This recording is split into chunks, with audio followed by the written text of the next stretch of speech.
An investigation has been launched into some civilians including Doğan Media Group Honorary President Aydın Doğan for their relationship with a controversial group in the military during the days of the February 28, 1997 military coup.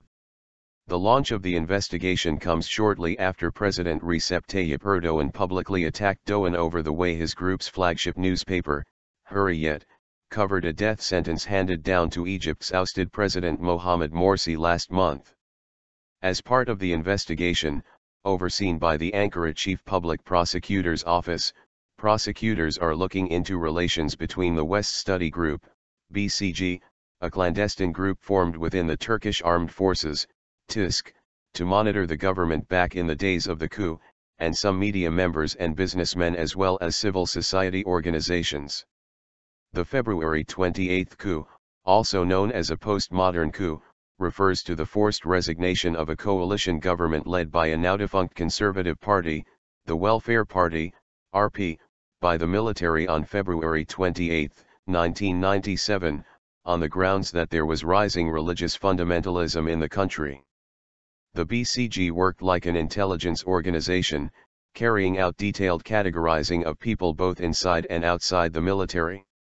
It is now estimated that the BCG had files on the private lives of around 6 million people. An investigation into the military leg of the coup was already launched in 2012. The Ankara Chief Public Prosecutor's Office initiated an investigation into those in the military who had participated in the February 28, 1997 coup and brought them to trial. In 2013 the trial began to be heard at the Ankara 13th Criminal Court. More than 100 suspects are accused of attempting to forcefully overthrow the government in the trial.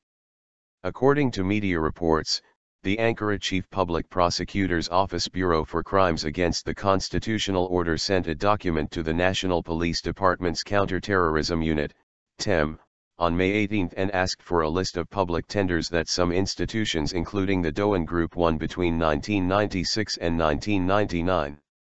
They also requested information on relations between the BCG and some media outlets and unions. In the document sent to TEM, Prosecutor Aydın Doğan, who is overseeing the investigation, also asked if it was true that Doğan said, "I fight against the Islamic government" using the news outlets, in remarks to national and foreign media outlets over the February 28 coup. The prosecutor also contacted the National Police Department's Financial Crimes Unit in relation to the financial parts of the investigation and asked for witness reports if there are any.